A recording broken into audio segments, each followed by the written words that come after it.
Hey, what's up everybody? Video 44 coming at you another video. Alright, so, first of all, my last video, that was not from Woj. That was from Bleacher Report. I said it was unlikely. It is really unlikely because what I thought wasn't what it was. My friend, or buddy on Facebook essentially clickbaited everybody. He cut out the part where it ended with Woj's name. What they had above it was essentially Woj saying that the Lakers and the Hawks had been discussing something, throwing ideas around.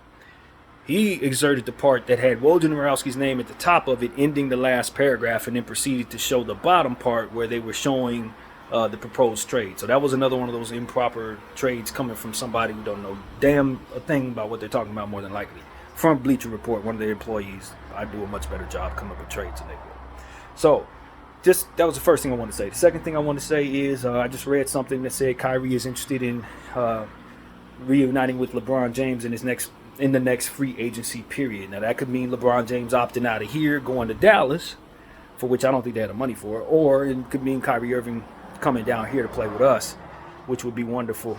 And I hope that type of report would put enough pressure on Dallas to consider Kyrie as somebody who's likely ready to move on from them, so they better cash out early on him, as to which I hope we can trade for him now, because that's something I think that would be great for us right now.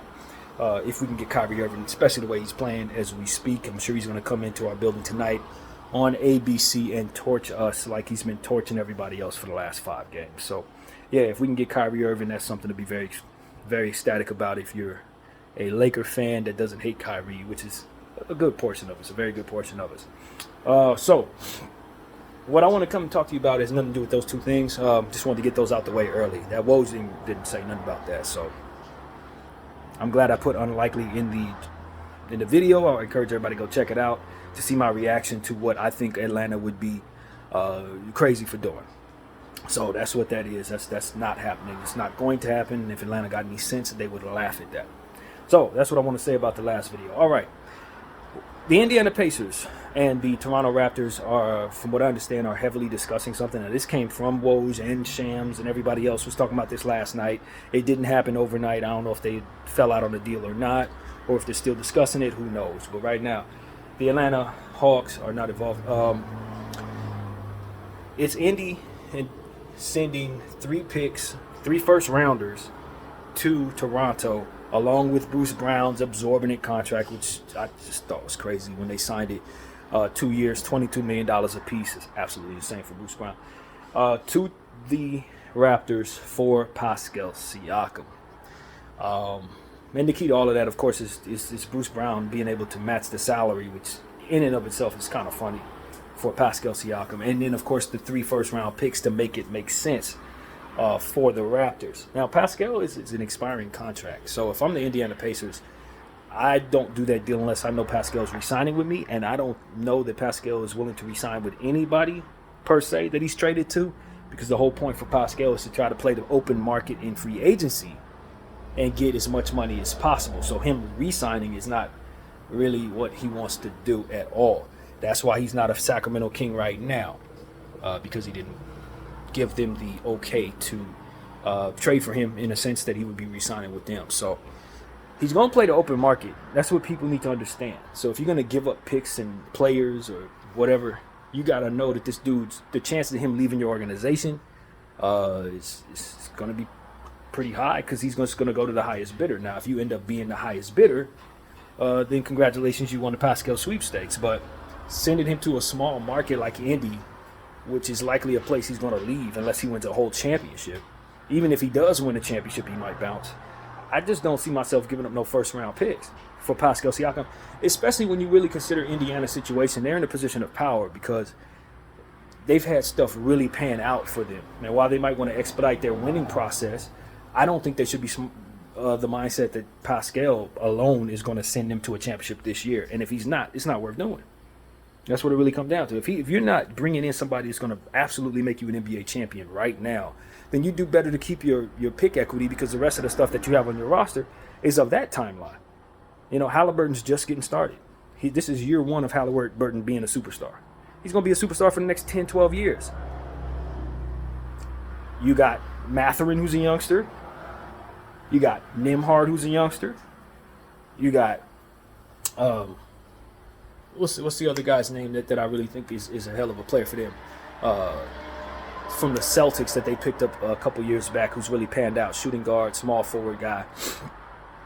I can't think of his name, but he's a young player. You got Ben Shepherd, who's a young player, who I also think can go.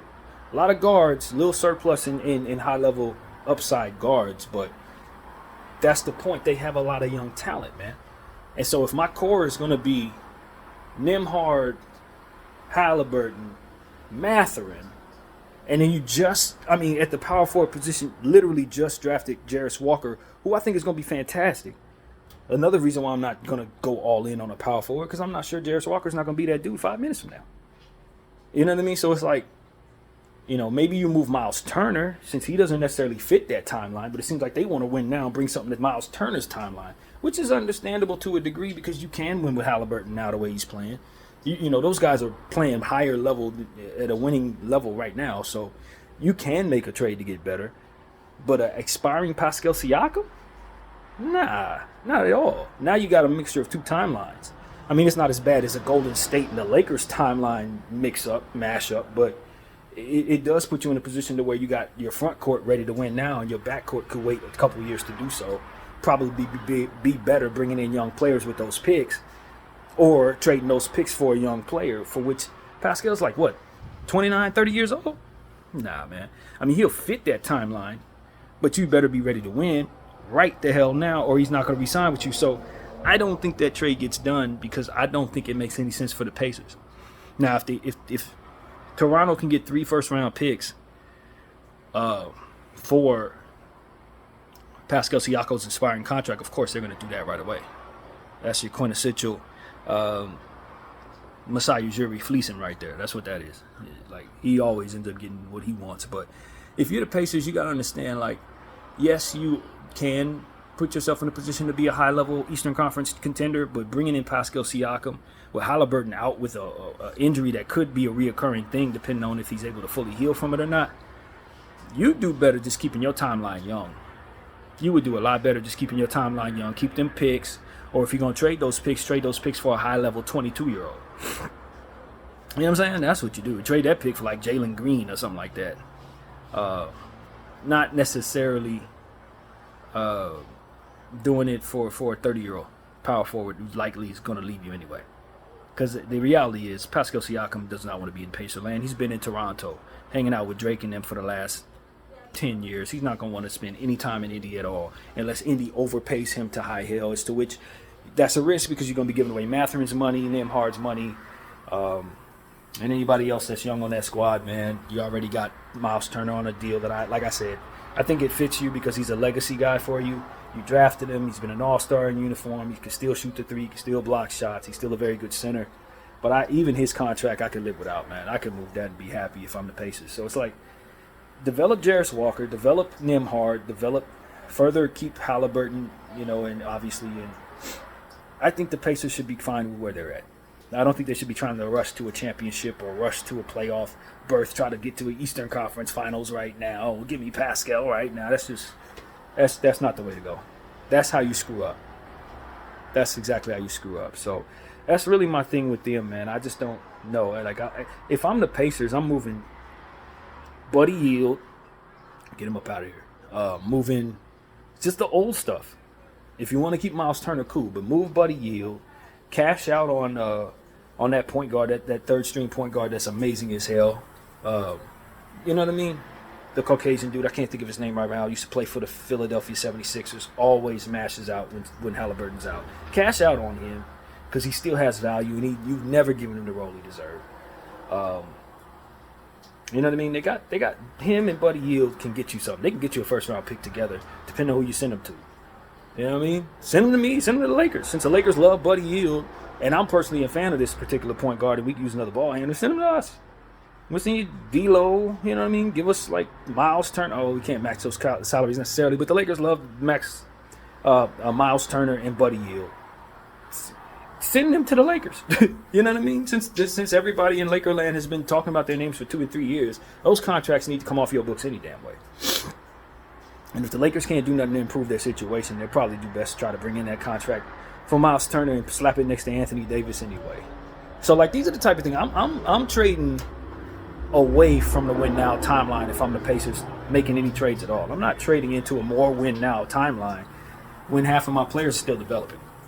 You know what I mean? Or am I moving some of those players and then what? You think Halliburton's gonna be happy you moving half his talent? No. Keep Mathurin, keep Nembhard, keep Shepard, keep the other guy that I can't think of, you know, and move the old guys. Move that point guard, move Turner, move Buddy. If you really want to make your timeline aligned with what will actually get you as good as you want to be. Because if you go all in for Pascal right now, giving away picks and stuff like that, thinking that's going to get you there, believe me, you're going to fall short to the Celtics like everybody else in the Eastern Conference. It's not going to be enough. And then Pascal going to get the hell out of there. And you're going to be out of those picks and Pascal. And for what? For what, really? I just think the Pacers would be wise to not do that deal. Unless they're getting back some more. A lot more. And the Pacers are finalizing trade to acquire Pascal Siakam right now. They're doing it. They're doing it.